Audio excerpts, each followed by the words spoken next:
So let the cocks crow. Irish Jam Radio. David Levy rocking you. Sin in the morning. The talk is that do you think that President Trump will do something to the green cards?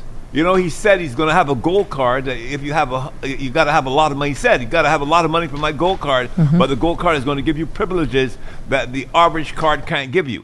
So you can have your green card, but you really want this gold card. I don't know if it was $1 million and you get everything in the world that you can get. $5 million for the gold card? Lord, God have his mercy. I guess I wonder if you're gonna have a silver card. And what this gold card versus now so it's like a gold card versus the green card. The gold card is for I guess let's say the 1%, those that can afford, right? And the green card is for the lesser than. That's what it's looking like. And not only that, he's now threatening in some instances to revoke certain green card holders. Wow. Okay.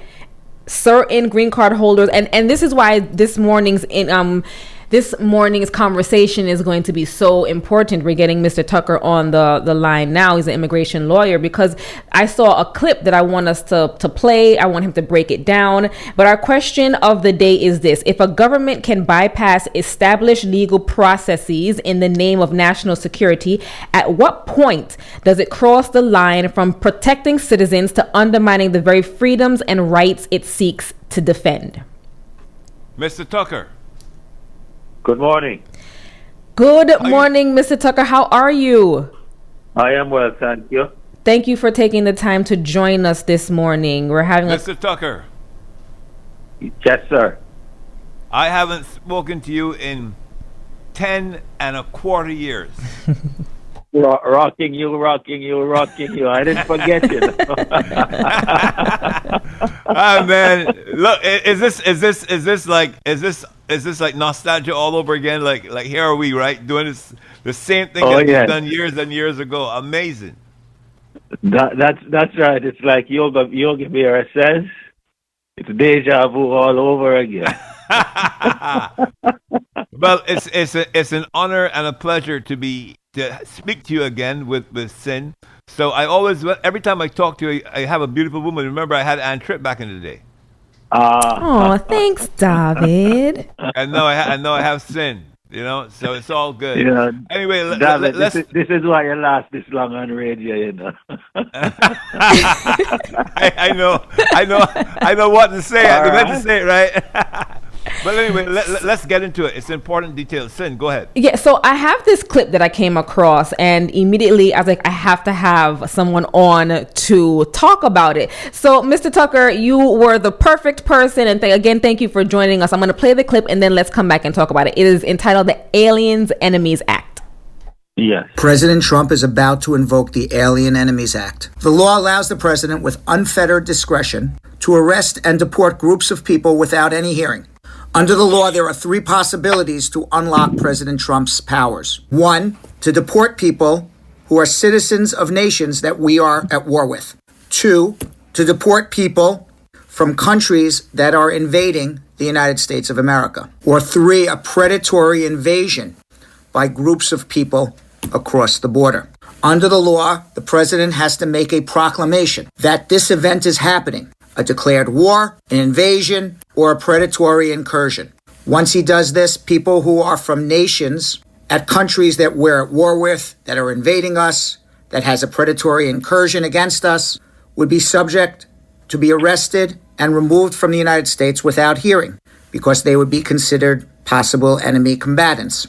It doesn't apply to people who are dual citizens of the United States or nationals of the United States, and obviously does not apply to citizens of the United States. Trump's proclamation to invoke the Alien Enemies Act is only going to apply to people who are members of gangs and drug cartels, not the average undocumented immigrant, whatever that means. However, the concern is, one, are we actually being invaded? Are we at war? And two, how many innocent immigrants are going to get caught up in this, accused of being a gang member, accused of being part of a cartel when they have nothing to do with it, and then summarily removed? So one of three things is going to happen. Once Trump invokes the Alien Enemies Act, there will be lawsuits, and judges will have to decide if there's an invasion. Or 2, Congress can declare an invasion.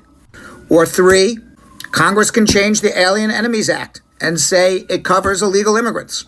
Most people doubt that Congress will change the law or declare a war, so it will be up to the judges to determine if they want to get involved in defining what an invasion is or give deference to the president to say an invasion is whatever President Trump says it is.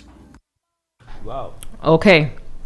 So, Mr. Tucker, we are speaking primarily to a Caribbean audience, although I think this affects everybody, because when you look at these things mentally, it wears on someone.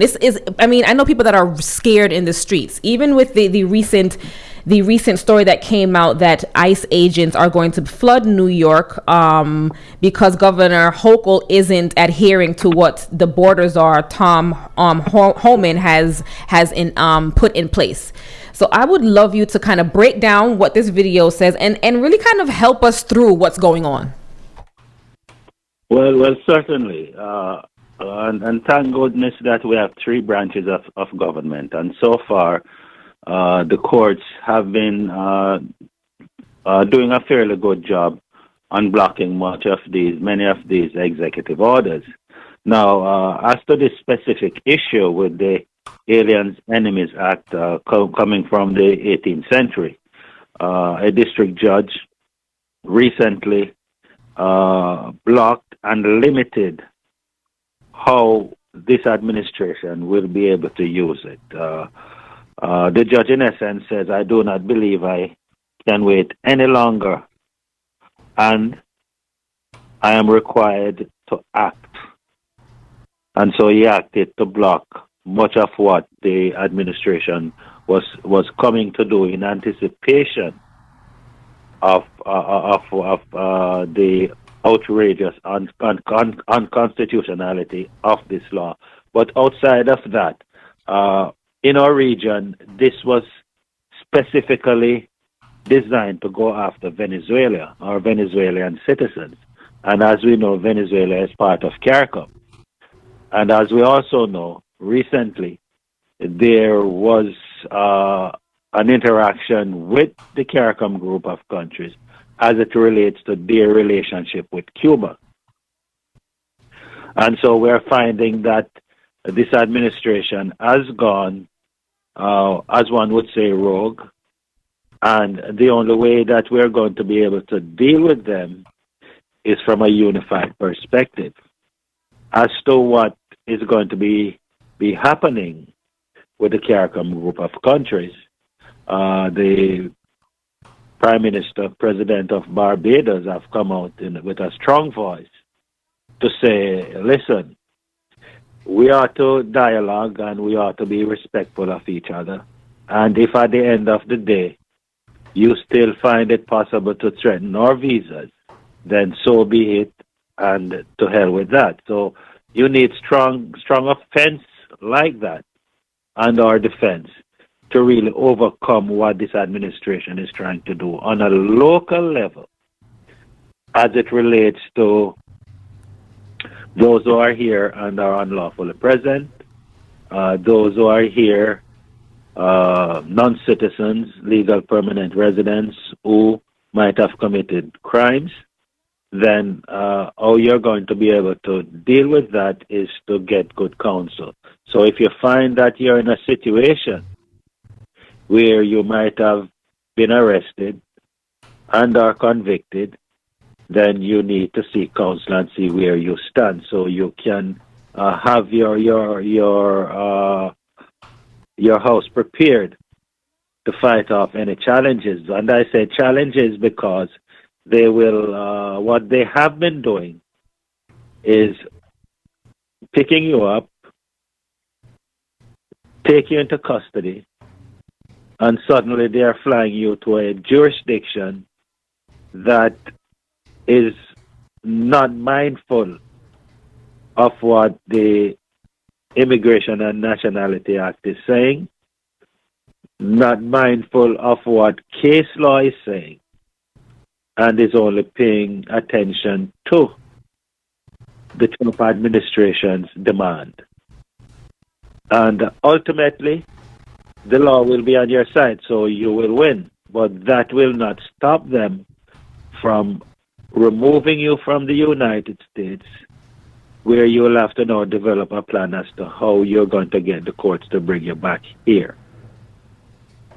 And that has financial implications, right? So I've already spent all this money to get here, right? Yes. I've come here, I've set myself up and all the things. I've now got caught up in whatever this is that the administration has set forth, and I'm being deported back to wherever I come from. But I'm unsafe wherever I come from. I have no family. I have my children in America. I have my life there. I now have to go look for funds to come back up, right? Because there's no other pathway.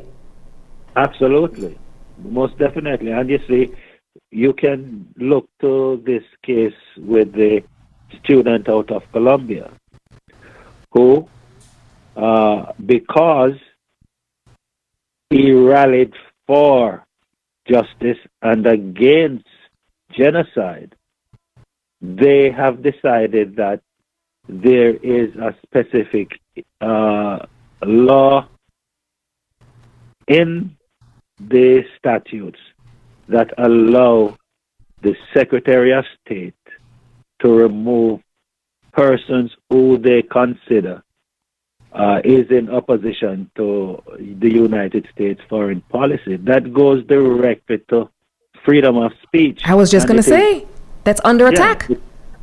Yes, it's dangerous for this individual in particular. But then again, if they win here, then it will be you next.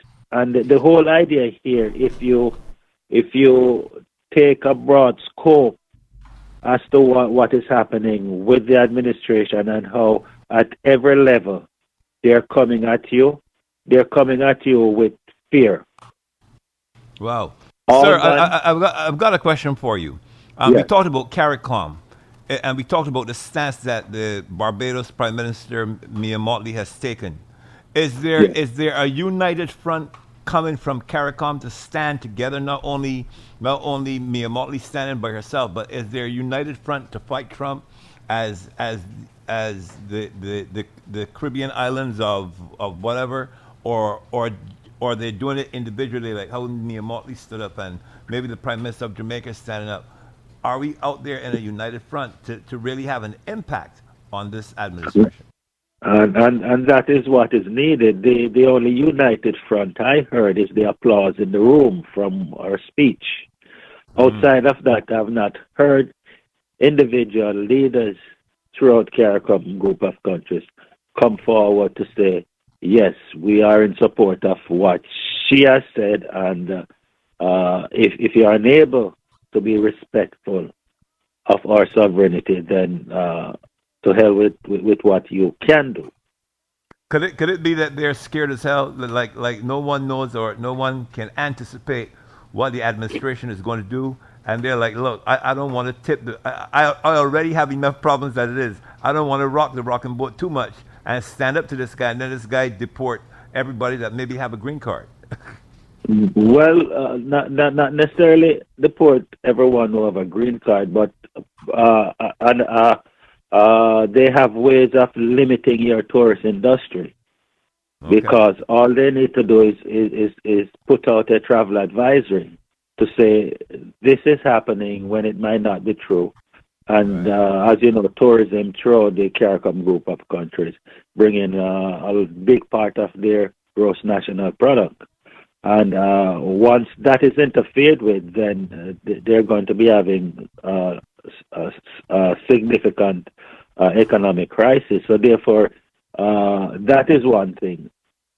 Now, they can also impact your citizens who have, over the years, benefited from being able to travel and meet their families, ways of keeping their families together. And also, in the extreme case, as what happened with Hillary Clinton, they can make moves financially to limit how money transfers can take place, leaving the United States to your neck of the woods. So therefore, there are multiple issues that they have to be careful about. But as Motley said, some of the times principle overcome everything. And we're hoping that this guy stands on principles, because I mean, he hasn't even been in office 100 days yet, and I'm not sure that he's standing on anything called principles. I'm quite concerned for our Caribbean community and the wider community at large. If someone like Mahmoud, I believe is his name, solely spoke up, he solely lent his voice to the fight, right? That he sees, which is injustice. And may I say, he is a permanent green card holder, which and the definition, if Mr. Tucker, could you tell us what is the definition of a green card? All right, and it is important and very good that you asked this question. A green card is a visa, actually, and it gives you the right to live in the United States. And when you have a right, then it don't necessarily become permanent, because rules can change, laws can be signed to limit that privilege. However, once you become a citizen, and this is why over the years we have pressed so hard on our nationals becoming citizens, it is untouchable unless during the process you did something illegal. And as you well know, our citizens are law-fearing and is obedient to the law, so therefore that won't be an issue for us. The big issue here is becoming citizens, and that's very important. Now, this Mahmoud brother, he's married to a U.S. citizen. His wife was pregnant at the time. I believe she gave birth. She did, and the child is a citizen, right? But and let me ask you this: with the, I think it's the Deferred Act, is it that with the child being a citizen, are there grumblings that he being President Trump wants to reshape that law so that you can't become a U.S. citizen if you are born here? Am I saying that correctly? Well, yes, the Birthright Act. And you see, very good point again, because Mahmoud is a legal permanent resident, and the Trump administration is coming to say, well, if you're born to a person who is here in the United States and is not lawfully present, meaning not a legal permanent resident or a citizen, then that child necessarily cannot acquire citizenship, does not have birthright citizenship. Now, you take the present fact, and the present fact is that they have the father in custody, in essence, arguing that his green card is no longer valid. So where's this child left if Trump has his way? If the Trump administration have their way in saying birthright citizens should end, because remember, this person was taken into custody, and arguably, if you take their position as valid, lost the green card before the child was born.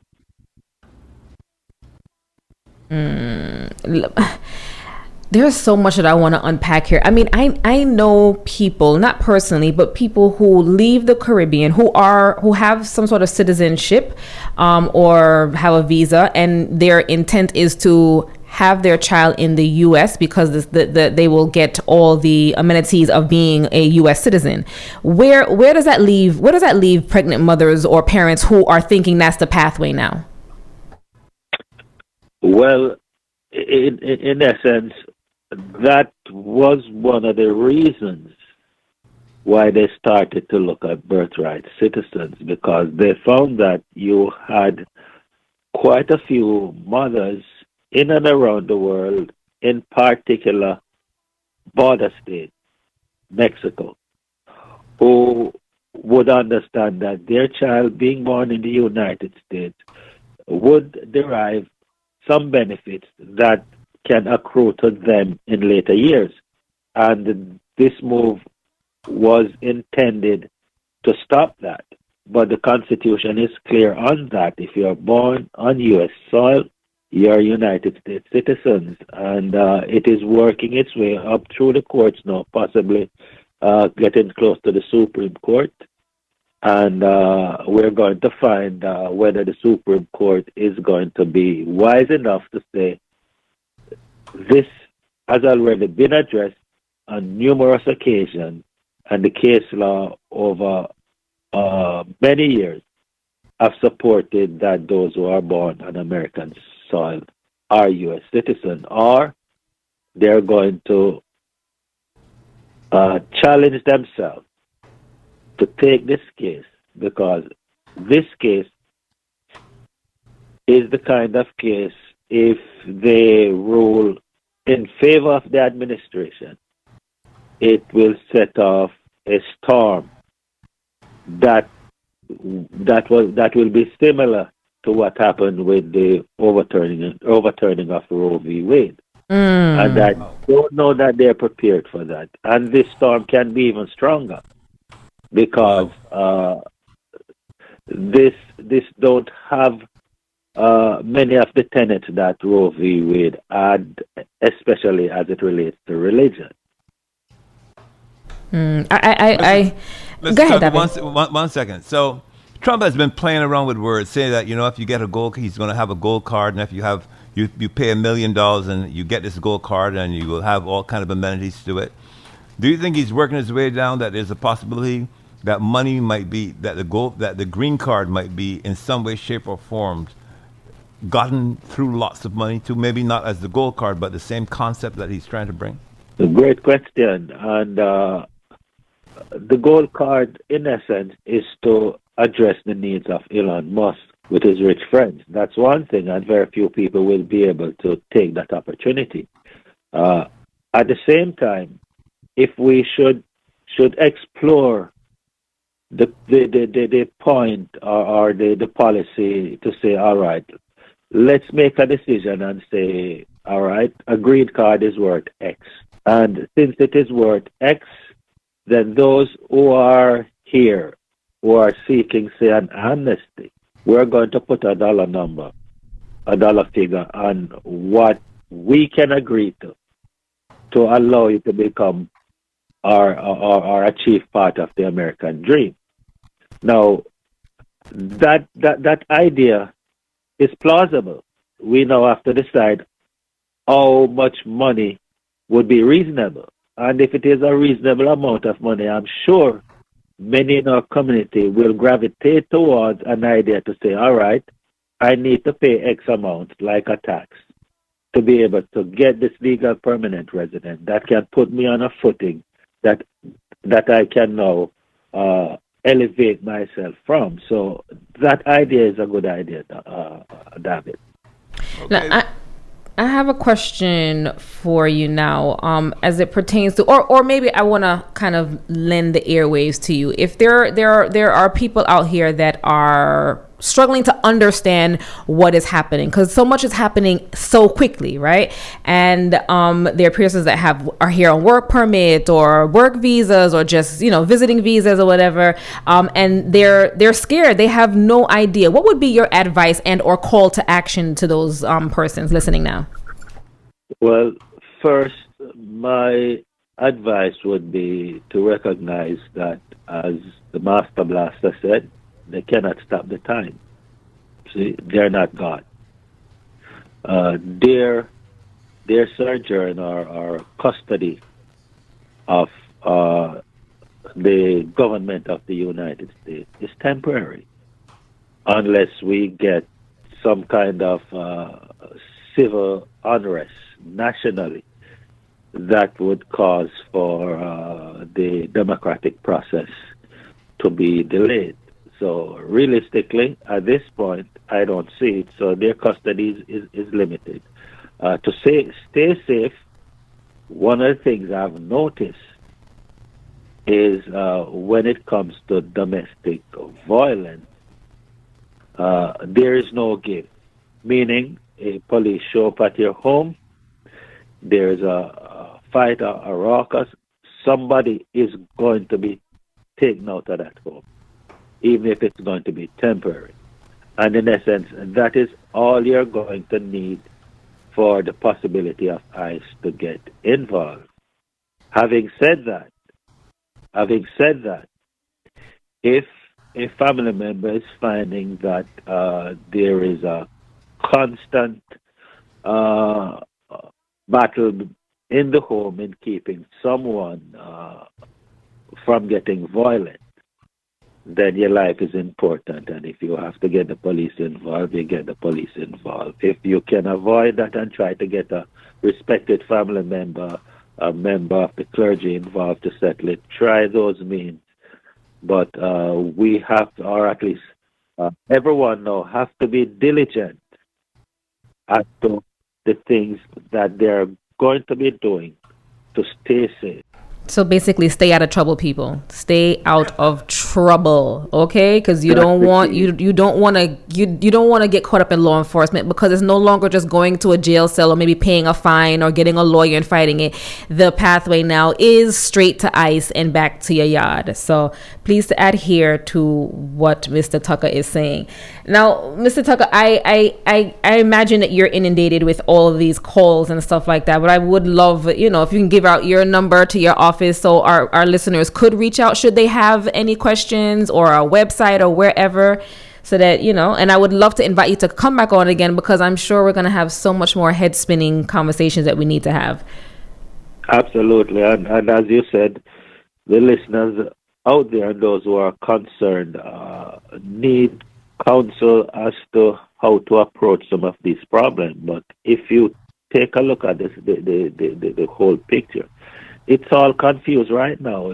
Tariff on today, off tomorrow, on today, off tomorrow. An executive out today, the judge knocks it down tomorrow, or says, okay, you can only go along with parts of it. And you have no sense as to what part you need to go along with. So, in essence, if you can avoid, like you said before, getting into interactions, getting into situations where the law can be invoked, then try to do so. One final important thing is that the law that was signed right after President Trump came into office says simply, you don't have to be convicted anymore to find yourself in court being challenged with a deportation by the judge. You don't have to be convicted anymore. All you have to do is to be arrested for a theft crime. And the theft crime can be broad. Now, to reach me, I can be reached at 917-692-2422. That's 917-692-2422. And just as how the population of non-citizens are challenged, believe that councils like myself are also challenged in terms of how we can speak to issues. Meaning that we, in essence, have to be mindful that we have a rogue administration whose mantra is, even when the law supports you, they're going to come take away your rights and make you, if you can afford it, pay to keep your rights. We're living in unprecedented times, truly, and I can't imagine how your phones must be ringing with all the things that are happening. But I do thank you for taking the time to talk to us this morning. 917-692-2422, 917-692-2422. Exercise your right to find out those questions. I'm sure there's no silly questions out there, especially because it seems like we're in a silly season. So please take the time out to make sure that you are okay, your family members are okay. Arm yourself with the information. Mr. Tucker, thank you again and have a great day. You're most welcome. Yeah.